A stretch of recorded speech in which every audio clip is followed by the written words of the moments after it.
The road to WrestleMania is a long road. It's a road of many, many steps.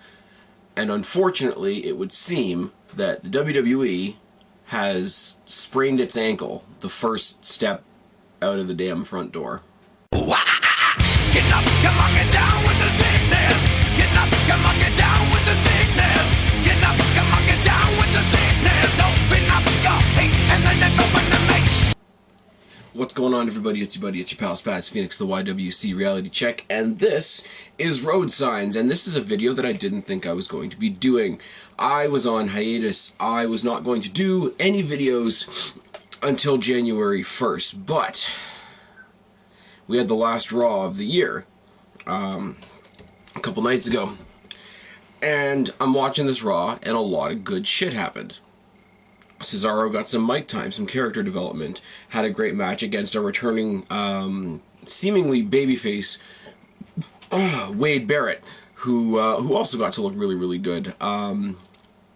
Usos got the tag titles again, which was, you guys know how I feel about that. The Ascension made their debut, which I have one or two mixed feelings about, but as a whole was pretty damn awesome. We got title versus title, Rusev versus Ziggler. So as I'm going through and I'm thinking, I said I was going on this hiatus, but this is a really fucking good Raw.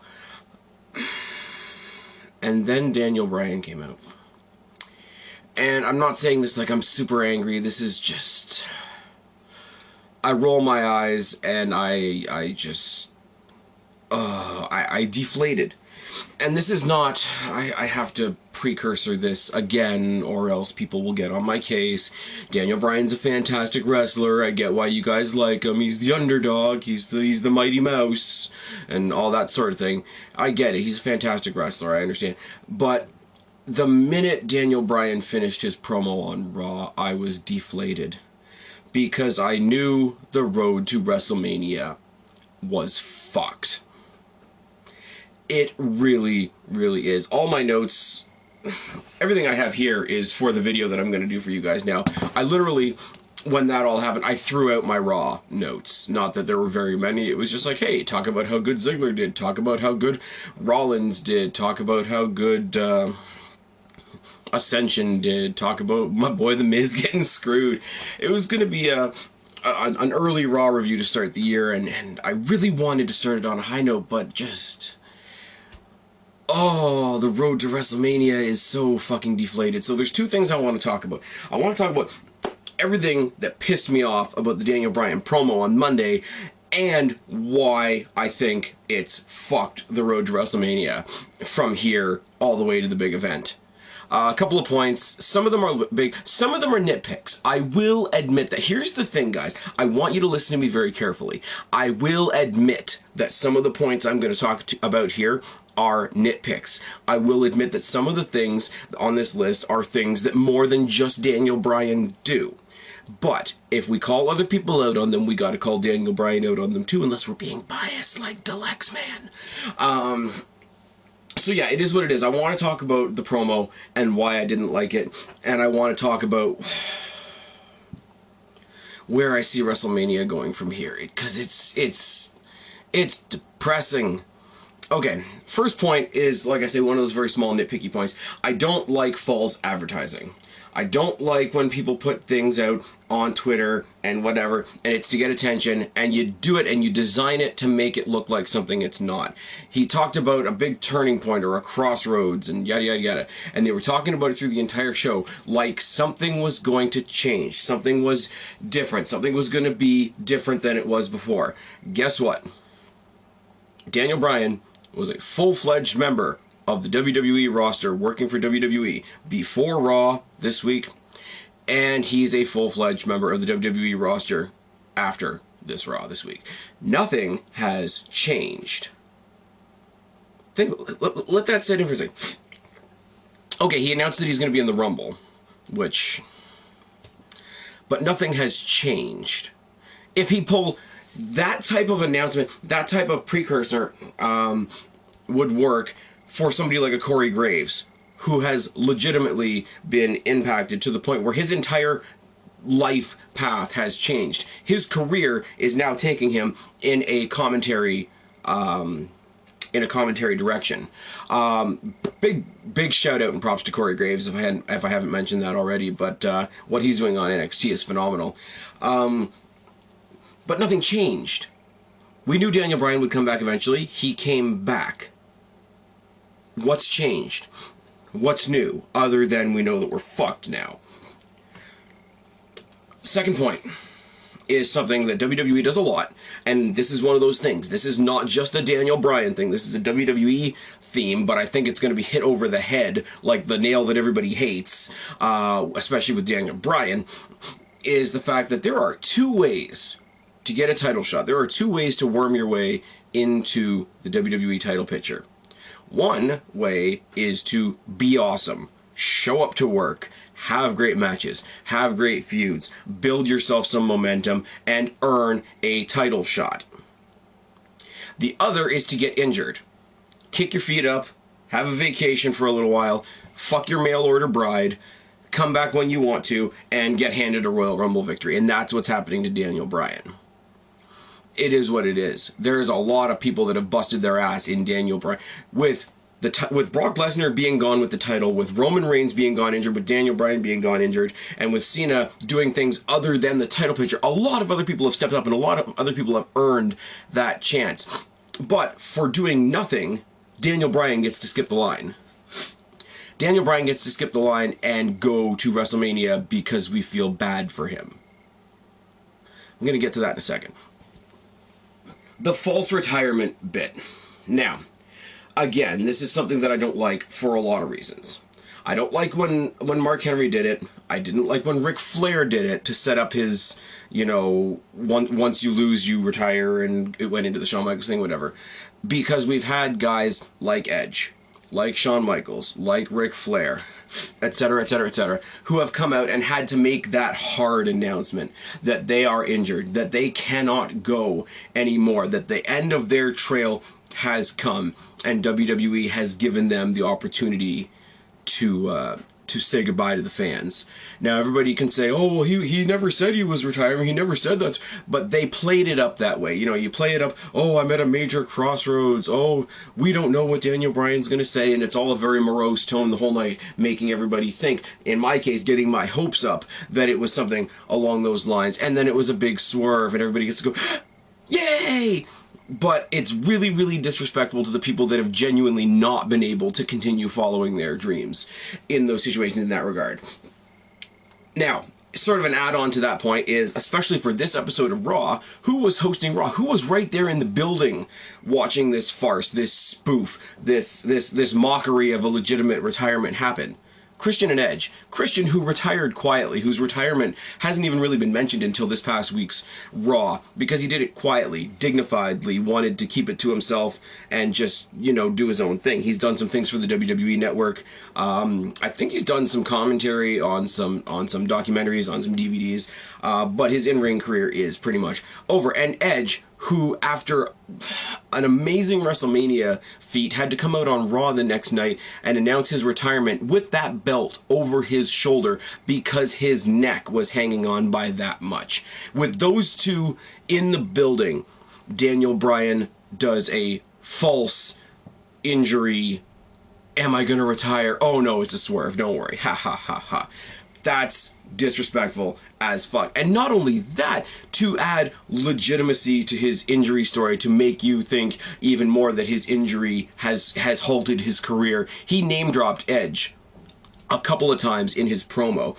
His promo that everybody else says accentuated his acting and his character so much because he faked a couple of tears and because he choked a little bit at the right time. Guys, I don't think I can hold up my YouTube channel anymore. But I need an acting award. Why? Really, why are we dinging him doing a video? This, even at ridiculous o'clock. What the hell? Alright, what is so important? What would do so important? Alright. It's a thing. Now, the swerve, even though I don't like it, even though nobody should really get credit for it, is a stolen idea. Ric Flair did it, like I said, and he swerved Vince McMahon, and it was great. Mark Henry beat out Daniel Bryan's performance this week, listen to me. What Mark Henry did a couple years ago to John Cena when he destroyed John Cena, and those famous last words, "You think it's that easy? I got a lot left in the tank." And that was because he was going after one person, not burying 30 at the Royal Rumble.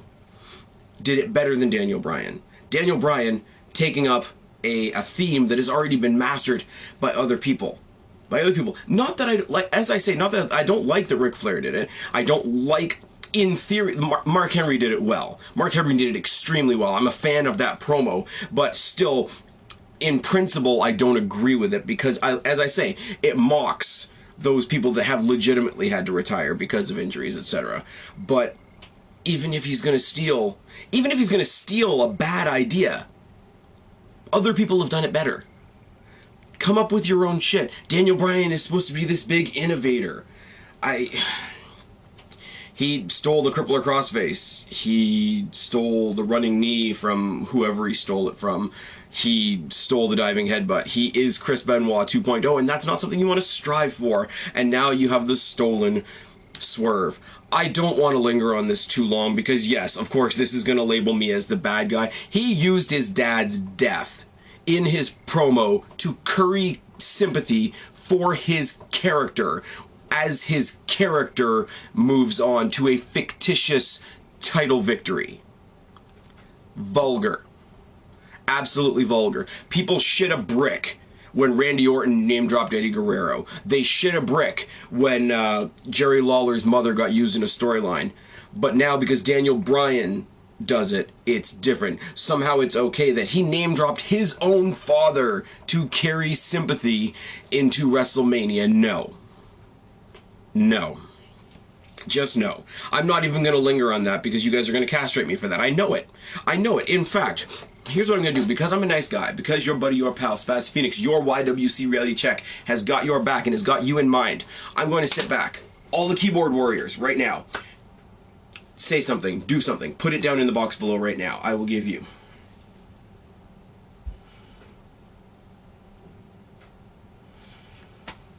Wow, Alex is writing a lot. I didn't expect that. Anyways, who else did he use? He also name-dropped his wife, which, you know, people might say in theory is great. Oh, you know, he's allowed to do that because they cover it in Total Divas and whatever. No, here's the deal. He compiled his dad's death with his wedding to his wife. Look at me, I'm losing my family, but I'm still a family man. Look what a good person I am. I haven't done anything in the ring to earn a title shot in the past year, but I have a wife. Now, the wife thing doesn't surprise me, because he's been using Brie, and again, this is where I'm going to get shit on, because it's against YWC law to stand up for the Bellas, but he's been using his wife Brie since he left.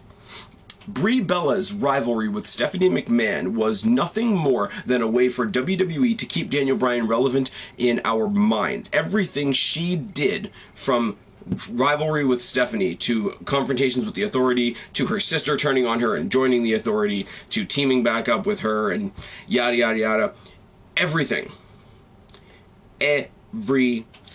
has been designed, has been carefully calculated to turn her into nothing more than a Daniel Bryan bookmark.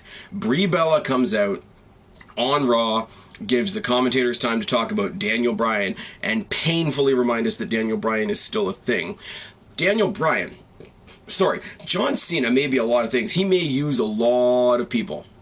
He may use the soldiers. He may use Make-A-Wish. He may use XYZ media outlets, etc., etc., etc. But the one thing he has not used to curry favor with the WWE has been his wife. John Cena has a point above Daniel Bryan. Oh yes, so this is just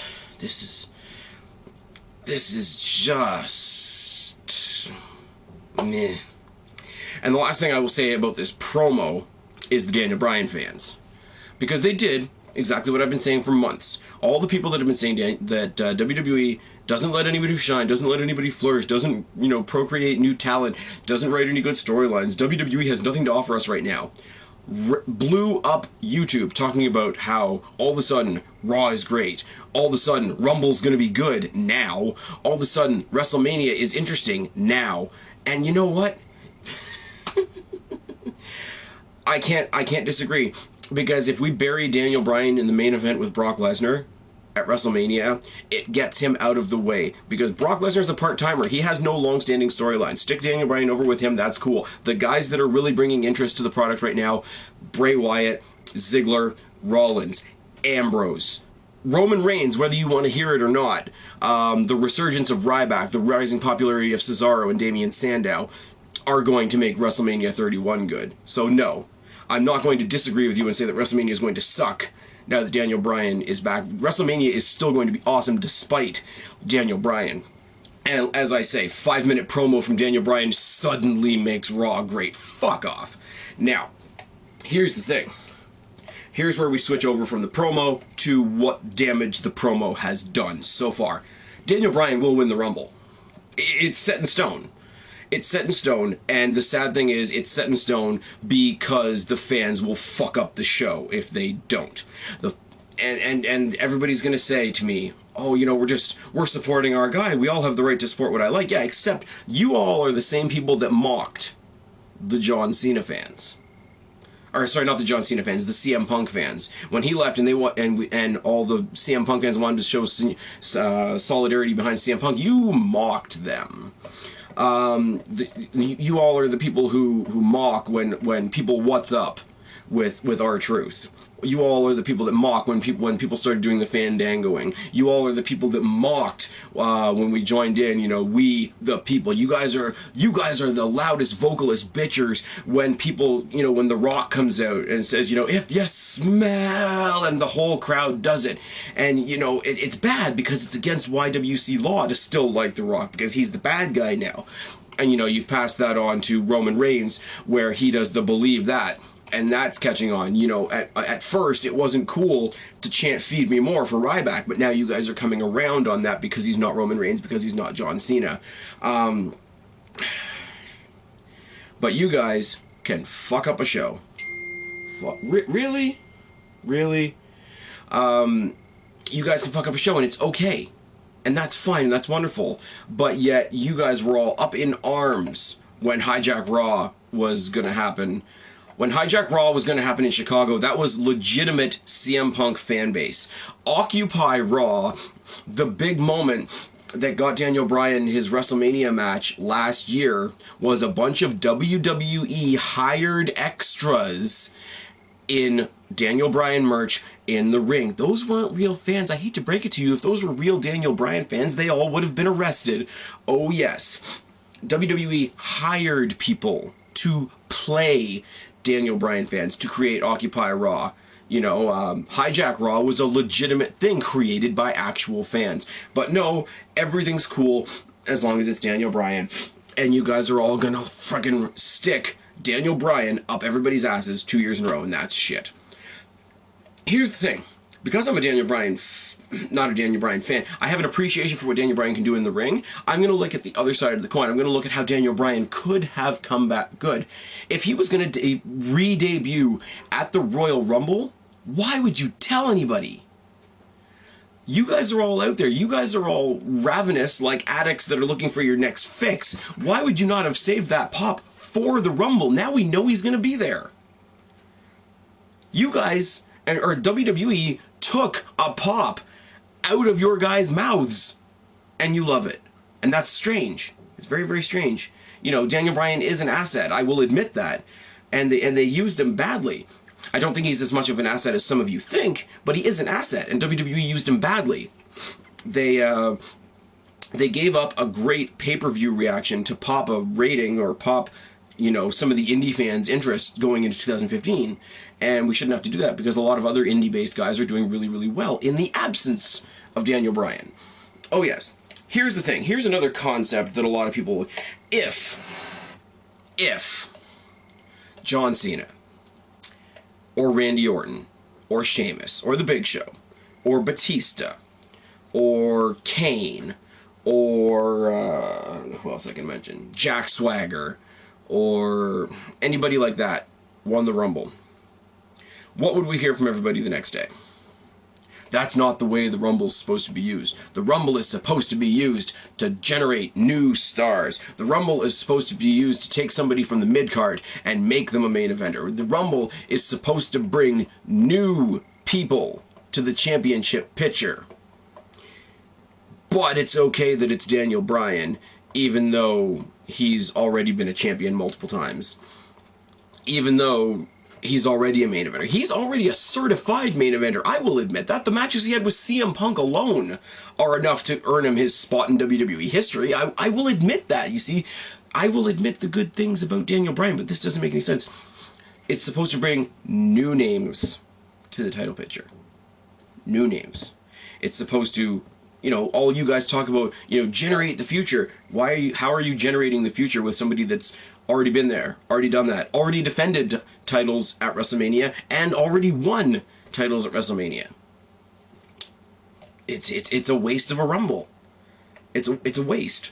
WrestleMania, in its concept, and I have always said this, I know there's not necessarily a lot of people that agree with this, you earn your spot at WrestleMania throughout the year. And yes, obviously people are going to mention The Rock and Triple H and Undertaker and Lesnar, and I will agree with you 110%. They don't earn their spot.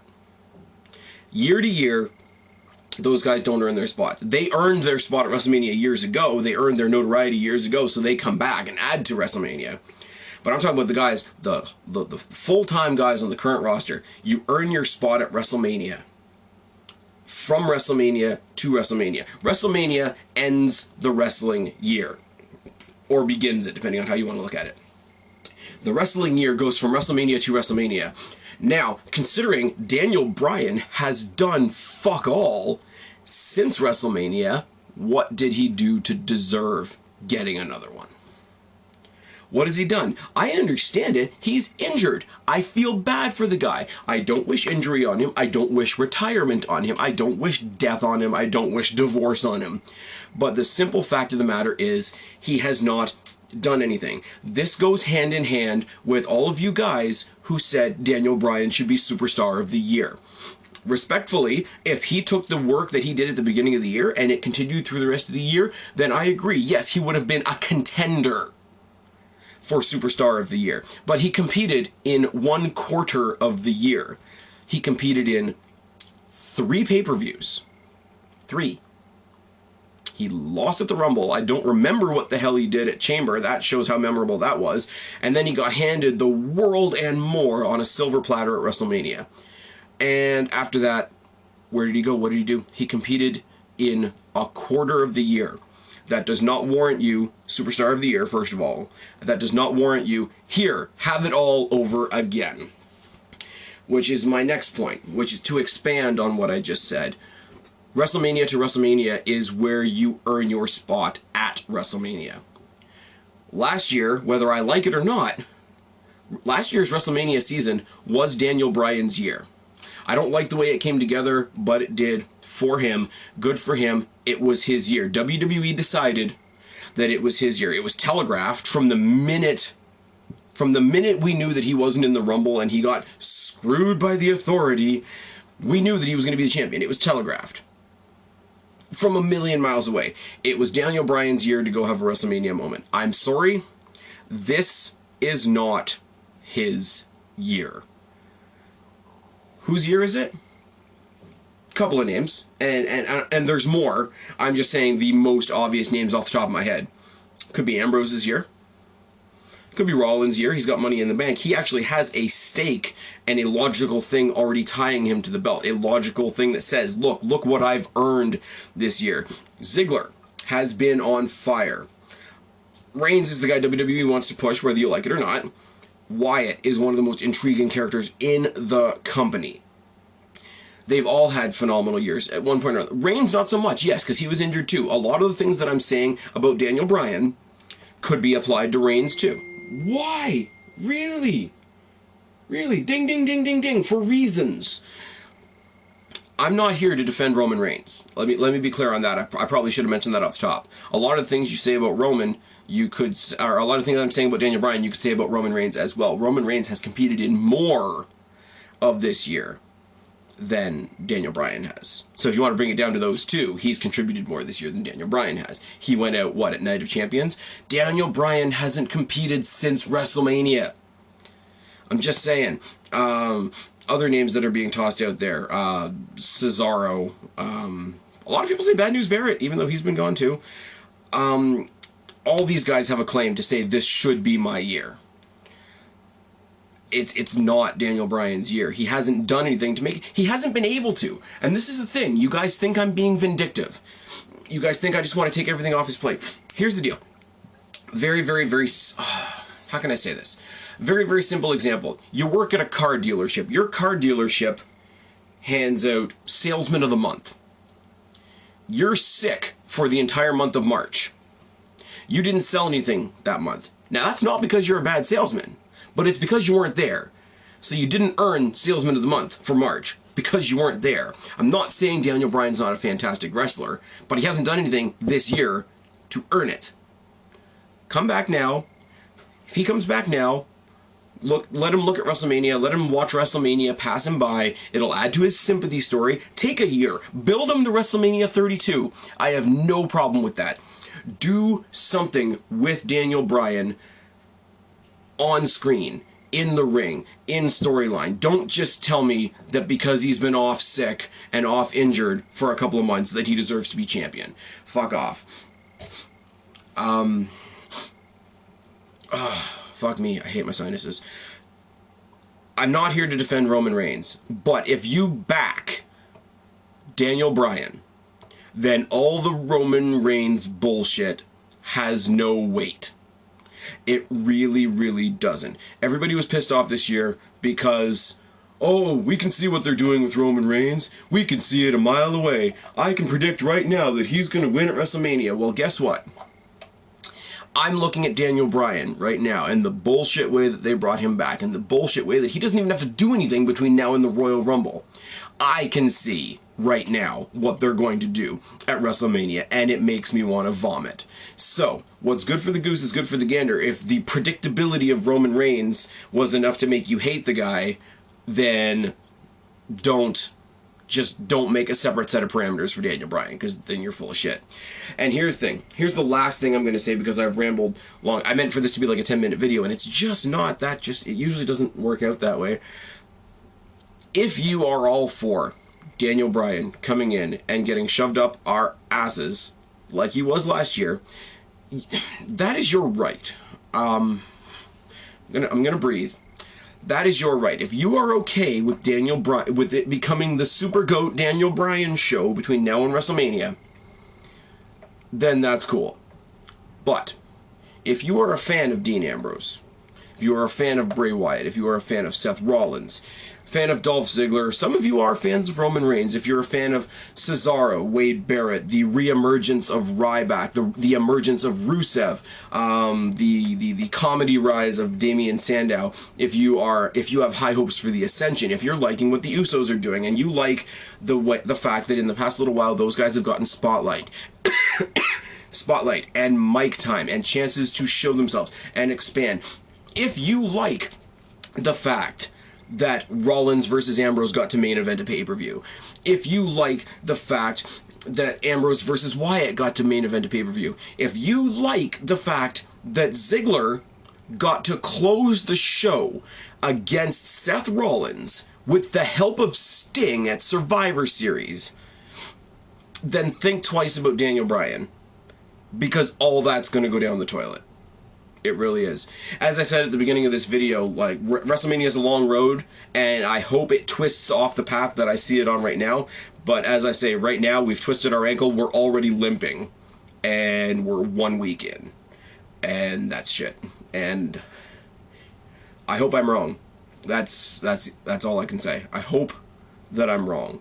I would love to be wrong in this case. I'm not like other people I could mention where it's my way or no way. This is a way that it could go, and this is the way that I see it going, and Jesus Christ, I hope I'm wrong. Anyways, I've been Spaz, your YWC Reality Check. Subscribe up there, talk down there, start a conversation, keep all these conversations going. Don't be a stranger, I'll talk to each and every last one of you, but for right now, I am tagging out. Bye, guys.